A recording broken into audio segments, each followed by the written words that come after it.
proceed. First case is Great American Insurance Company and Aubuchon Homes et al.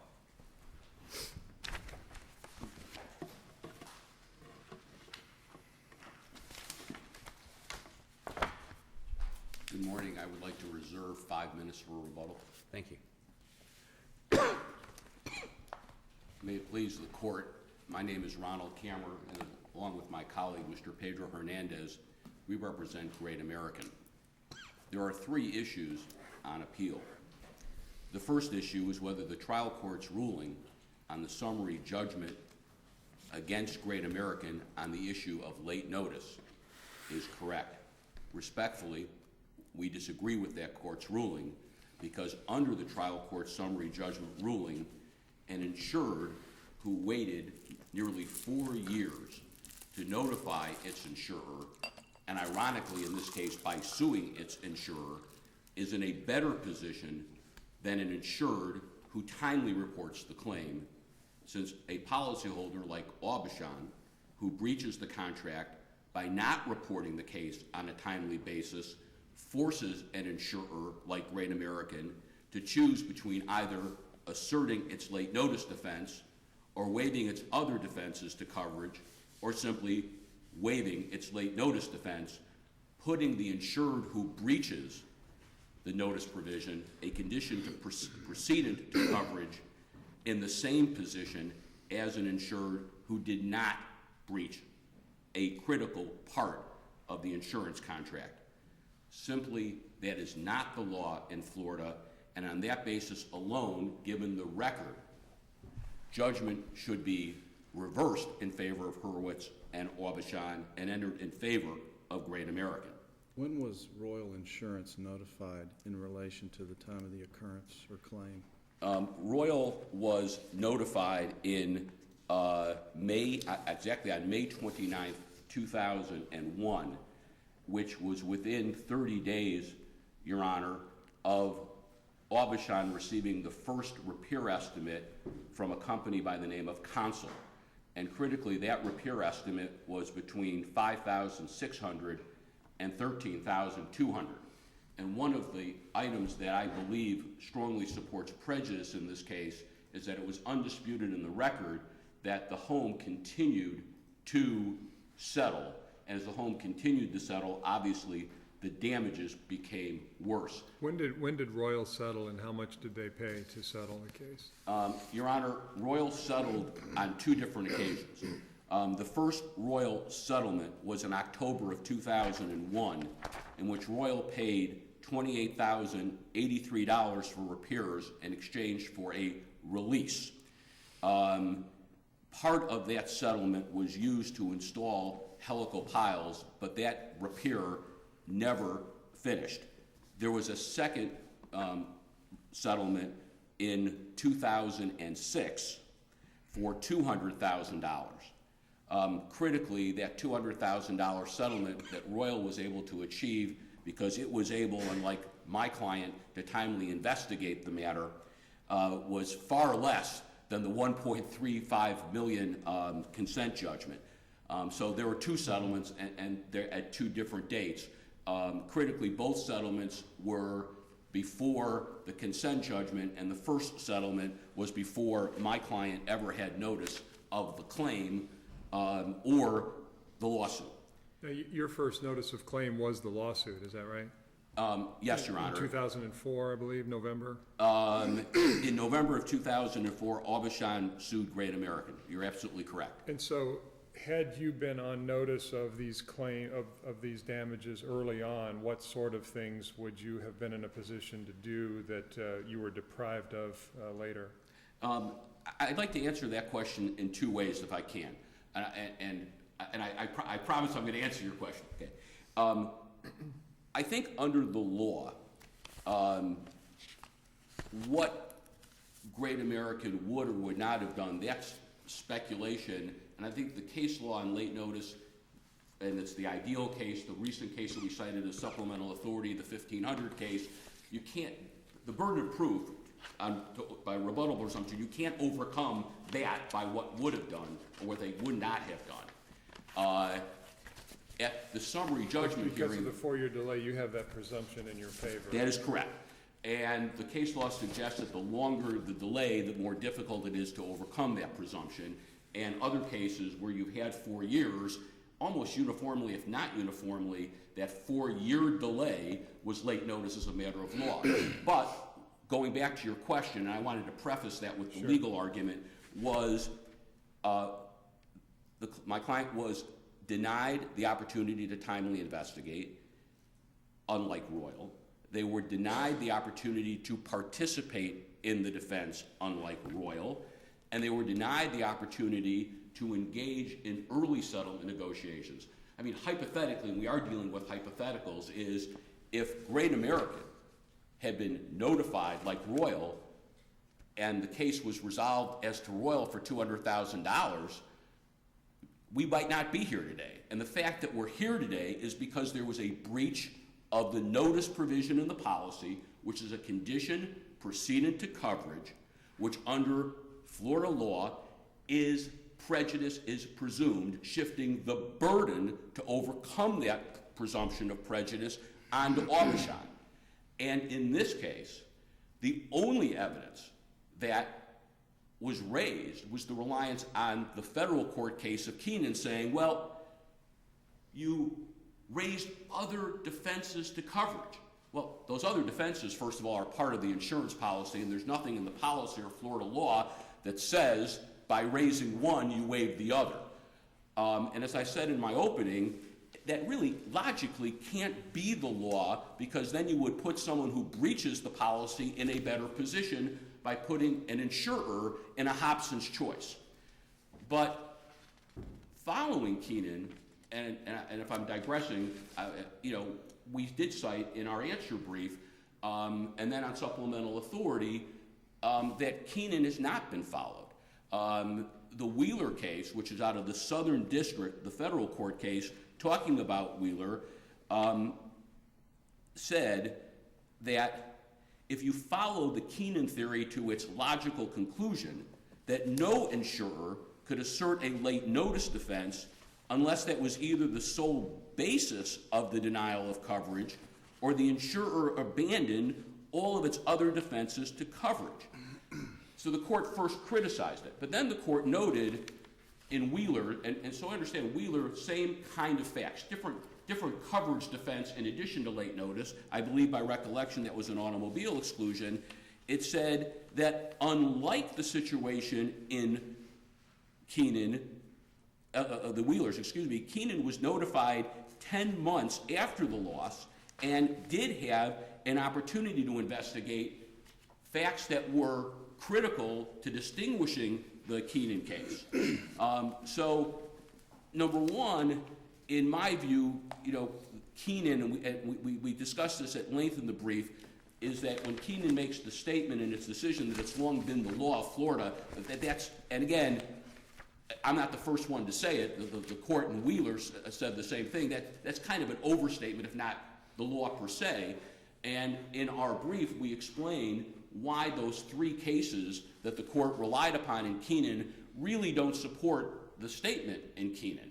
I find it interesting that several years later in the Graham brother case, which comes down in January of this year, again, like here you have a 4-year delay, like here you have late notice and coverage defenses asserted, and the court held 4-year delay that no rational juror could find that such notice was timely, since the insurer was deprived of the timely ability to investigate, just like my client here, to participate in the defense, just like my client here, or to mitigate damages through settlement or early repairs, just like my client here. And the Middle District had an opportunity, same, to say, wait a second, here's Keenan, and they chose not to do so. Counsel, let me ask you this. I understand the fact that Royal was notified in May of '01, was able to settle in October of '01, but what do you say to the fact that Great American is notified in November of '04, and then in the interim, Royal is able to settle for $200,000 in October 2006? How does that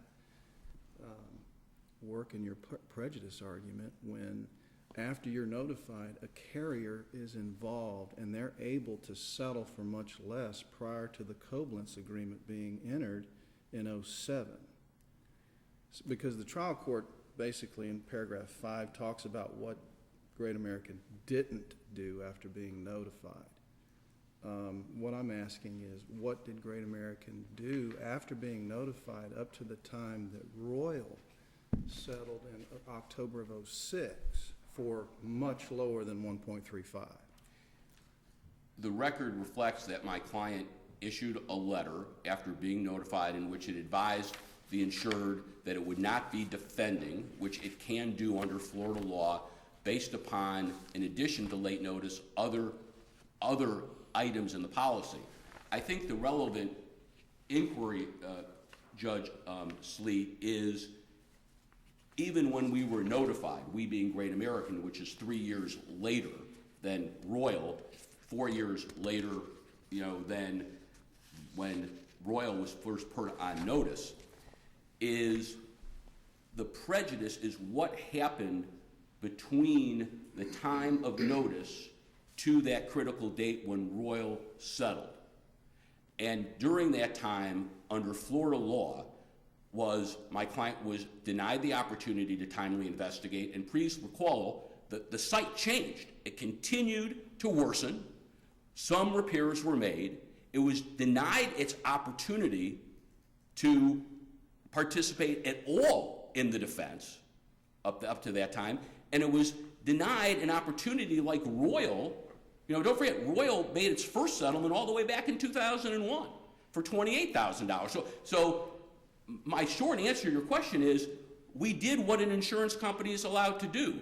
There was a breach of the conditions precedent to coverage. We advised the insured for that and other reasons we were not going to defend, because the prejudice at that juncture was already in the record based upon the repairs, based upon the passage of time. Some cases talk about witnesses. I don't think the witness argument is as critical as to the damages argument here, but we did, and we followed Florida law on what we did. And so you're arguing that after that point, Great American is not required to do any affirmative acts? In this case, that would be my position. I think that as time goes on,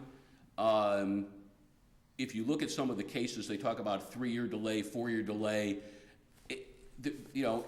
If at that juncture, it's appropriate for an insurance company to do exactly what Great American did.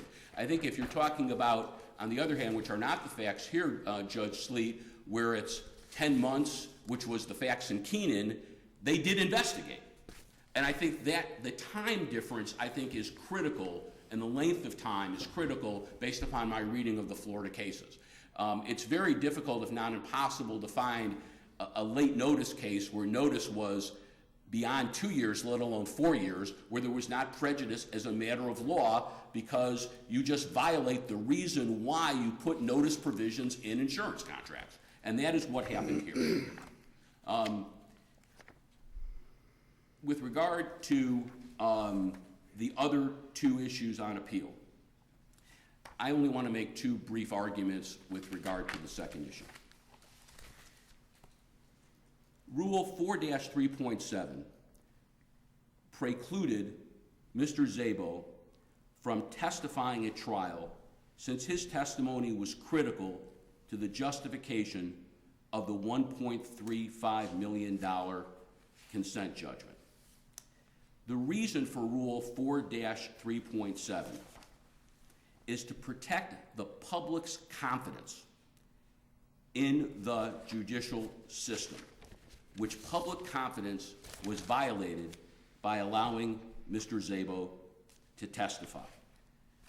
There are only 4 exceptions to that rule. What my opponents ask you to do is to create a 5th exception, that the rule doesn't apply because this was a bench trial as opposed to a jury trial. However, as courts have noted, and specifically the U.S. versus Johnson case, which we cited in our brief, The rule is in place for the broader concern for public confidence in the administration of justice. While a judge, as opposed to a jury, may be less likely to be swayed by a lawyer's testimony, that assumption is trumped because of the maintaining of public confidence. Any argument as to prejudice could easily have been overcome by either having another lawyer in Mr. Szabo's firm handle the case, or by a continuance. You are at 15. I'm at 15. At that juncture, I just want to make one more thing, and then I will sit down. In terms of the point that Mr. Szabo was called by Aubuchon, the rule doesn't hinge on who called you. It hinges upon who you were testifying on behalf. And because this was a consent judgment case where his clients are to recover $1.35 million, Mr. Szabo was testifying on behalf of his clients. Thank you very much.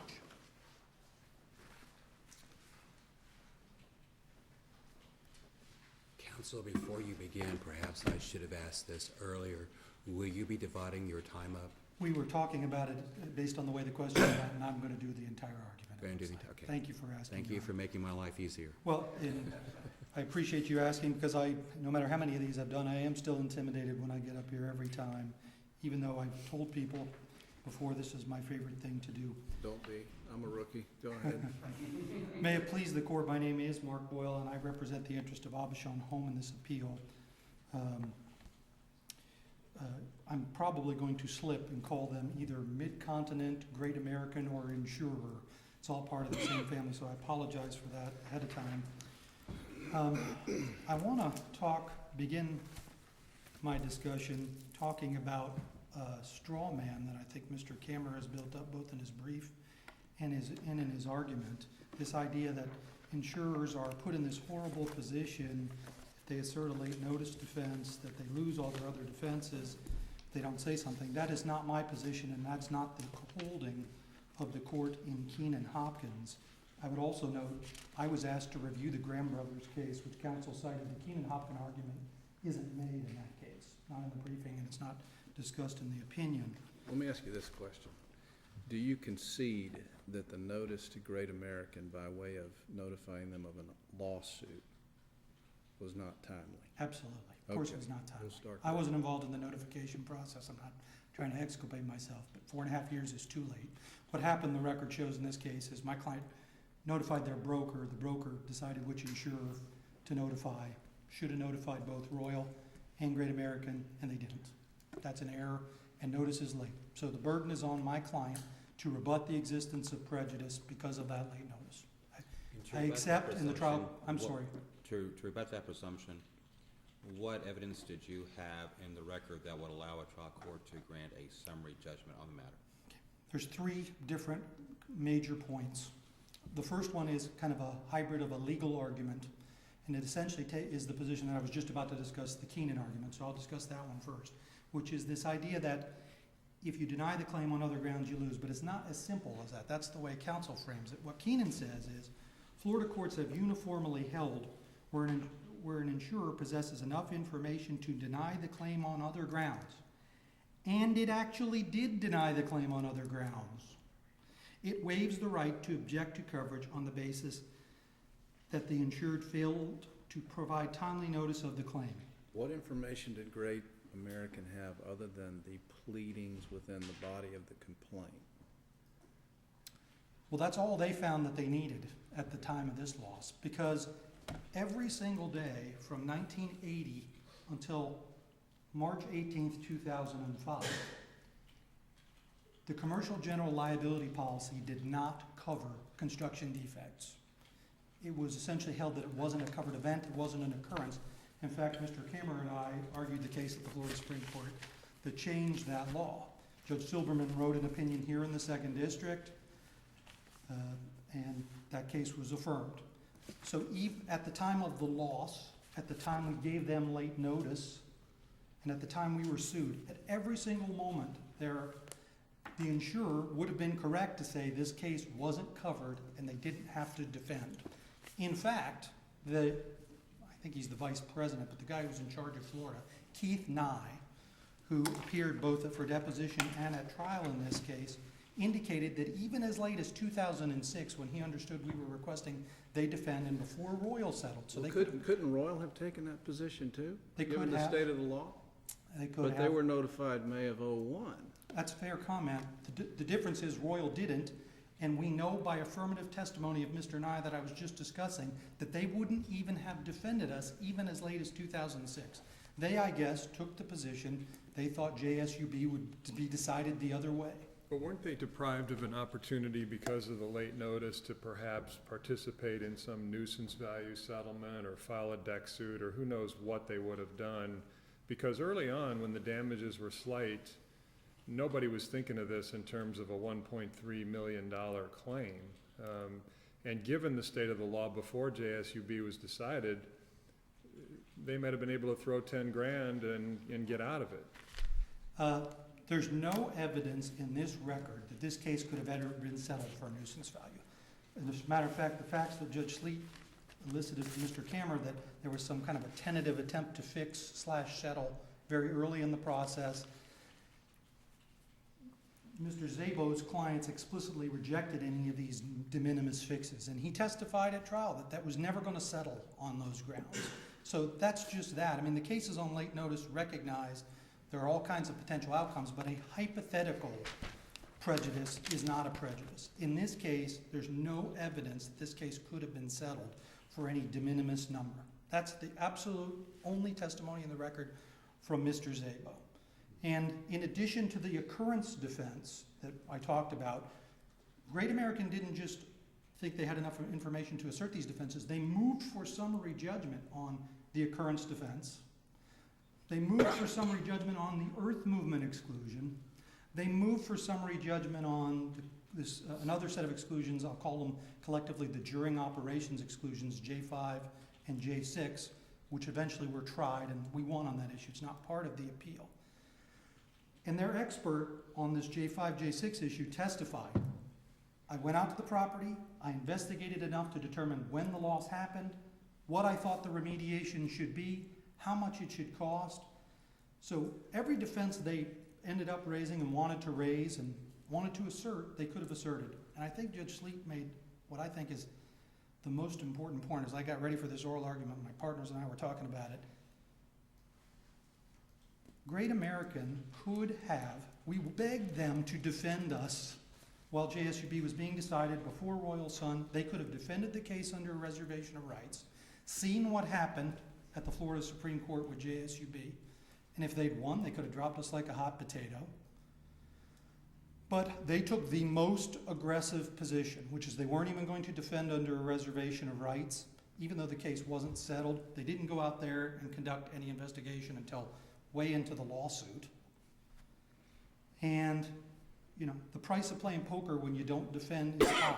Admittedly, I'll be just frank with the court, I wouldn't have given them notice by filing the lawsuit. Well, can this But I don't think that would have changed the outcome. They were going to say, no, I'm sorry. Can no, this court assume that the testimony you proffered, that this case was not going to settle for a de minimis amount, couldn't that be applied to Royal in October of '06?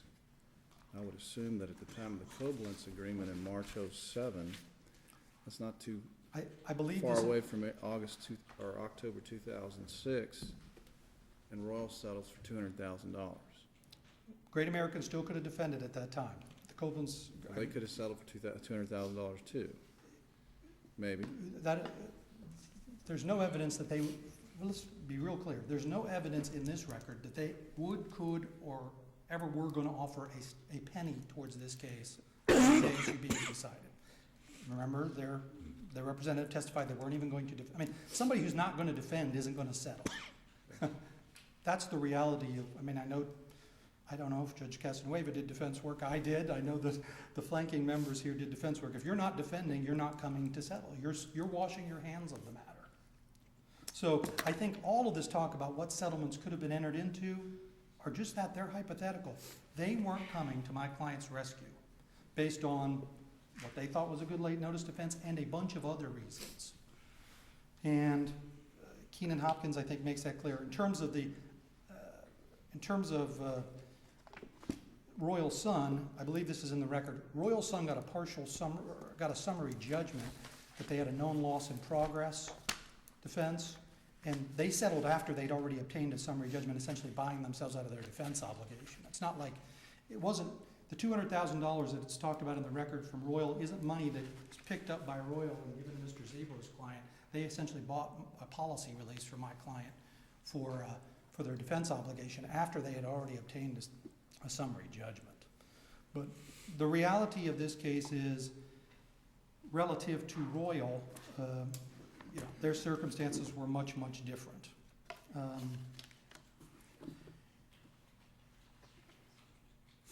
Counsel says they were denied their right to defend. I would again note, we sued them asking them, begging to be defended in this case. So I think that's really all that I have to say on the issue of prejudice, unless the court has any questions. Do you agree that the property continued to deteriorate? I do agree that the property condition was worse than everybody thought. And it got worse. And I think that would really matter if there was an iota of evidence in the record that they would have settled. As a matter of fact, the settlement dispute in this case was on this issue. What type of remediation do we do to the home? Do we do some temporary mini-me fix that eventually the expert that proffered that, this is in the record too, it's not the focus of the briefing, but the effort that initially put those helical piers under there and proffered that as a remedy said that if we had done that, it wouldn't work. And that's what their client's engineer said, and that's why they would not settle for the smaller amounts. All these theories about the damages got worse and they could have settled, nobody settled early in this case for cheap. Well, how do you distinguish National Trust, Graham Brothers? Because this case has facts like Keenan, where the insurer was sufficiently available, had an ability to investigate the loss, and affirmatively also decided to deny the claim on other grounds. When they have enough information to deny the claim on other grounds based on whatever investigation they do conduct, and they do so, then their late notice defense goes by the wayside. We don't like conditional defenses in the law, and we really don't like them in insurance. Meaning we hate forfeiture of substantive rights because of procedural niceties that didn't end up mattering in the end. And I think what we've proven on this record is the notice didn't end up mattering to this carrier. They weren't going to settle. They weren't going to defend on many shifting. They had as many as 18, 20 defenses in the case, 8 or 9, 10 different policy defenses in the case. And again, Mr. Nye testified that even as late as 2006, after Judge Silberman's sage opinion in JSUB, they still weren't going to defend this case. Relative to the issue of Mr. Zabo's testifying, Judge Silverman's opinion was before 2005, right? It was in 05. it was March 18, 2005, so it was, Because the Supreme Court It was filed it 07. 05. the The Supreme opinion Court, came out in 07. Supreme Court opinion is December 20th, 2007. And so when we actually sued them and gave them notice, when the claimants sued us, and when the loss occurred. So all three of those key dates were before JSUB were decided. And again, even after JSUB was decided in 2006, they said they wouldn't even have defended my While we're client. speaking of dates, just to make sure I have it right, the $1.35 million settlement, that took place also in 07, is that correct? Correct, But but before JSUB? Okay. correct, just slightly So before. make sure I had time. That's correct. The last issue I will talk to the court about is the 4.37 issue that counsel raised. Looking at my time. You have more than 7, but less than 7.5. I'm not going to use them all. The first thing, obviously, the rule is, it's contrary to our baseline principles. We want people to be represented by the lawyers they want to. What happened in this case, and this issue is effectively my fault, maybe I blame it a little bit on Mr. Kammer. Late in the process of this trial, what we found out is there was an expert named Norm Bloxham. Somebody subsequently bought the home after Mr. Szabo's clients were foreclosed on. And they bought the home, and they did a repair by this gentleman named Norm Bloxham. He tried to fix the house. The court may have seen in the briefing, he wouldn't warrant that he'd completely fixed the house, but which was one of the big issues about the reasonableness of the settlement. No one wanted to promise this house was fixed forever. And Mr. Bloxham was then called by Mr. Kammer late in the process as a witness for this idea that, boy, this house could have been fixed for a lot less. Based on the fact that this was going to be that issue was going to be vigorously prosecuted at trial, I made a decision that I needed to call Mr. Szabo to explain much of what we've discussed today, which is that they were never going to settle, they meaning the homeowners, were never going to settle for some de minimis fix or these smaller amounts for the reasons that Mr. Szabo testified. So very late in the process, I listed Mr. Szabo, who had been representing these folks. His firm had been representing them for something like 8 years, and he'd been the primary lawyer for 6 years.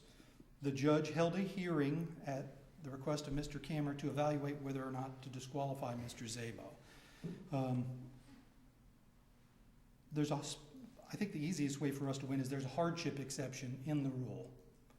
And that's a pure discretionary decision by a trial judge, whether it would be a hardship for Mr. Szabo to have to get out of this case a month before trial. I think given that it's a judge trial, there's a hardship exception. I would respectfully disagree with Mr. Kammer. Mr. Szabo and his client didn't call Mr. Szabo to the stand. I did. I think that militates against the application of the rule for sure. And I respectfully submit, in the context of a judge trial, I admit there's some cases that support their position that the rule still applies in a judge trial, but there's more cases that support our position that in a judge trial, the concerns of the rule aren't as heightened. This issue was raised before trial, a month before trial, during trial, and in post-trial motions. So the judge had an ability to have seen the whole trial and still evaluate whether Mr. Szabo's testimony somehow prejudiced the entire outcome, and he said no. That kind of brings me back to the last point, which is this is a late notice case and a summary judgment that was granted by a judge on a case that was going to be tried before the same judge. So if the question in this case ended up hypothetically being, I don't agree this is true under the facts of this case for the reasons I've discussed, but let's assume it was a fact question about whether or not Great American was prejudiced. Mr. Kammer proffered a bunch more evidence about the extent of their prejudice at trial. He raised this again in post-trial motions, all before the same jurist that would have been the person who decided whether Great American was factually prejudiced. Sending this case back down to Judge Fuller for a resolution of something he didn't even think they could reach a question of fact on is a definitional waste of judicial resources, and I think it falls within the harmless error rule. Unless the court has any questions, I'm going to let the court get on to its docket. Thank you.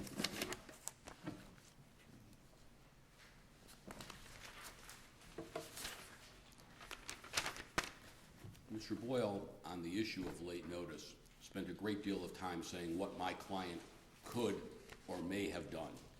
That argument has been made by other policyholders who breached the notice provision and has been rejected.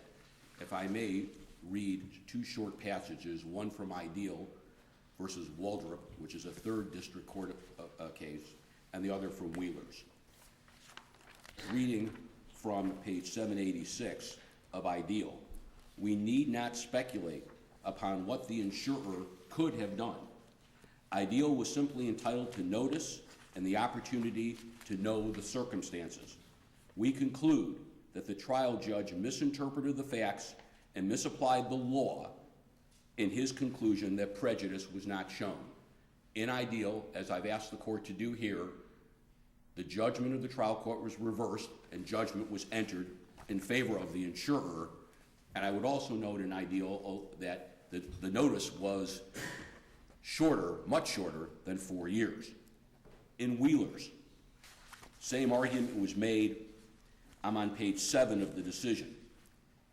Wheelers cannot raise a genuine issue of material fact on the question of prejudice by attempting to point to alleged breaches of the duty on the part of Markel, and Markel was the insurer in that case, such as failing to investigate whether it suffered actual prejudice or failing to file a declaratory judgment action on the question of the auto exclusion.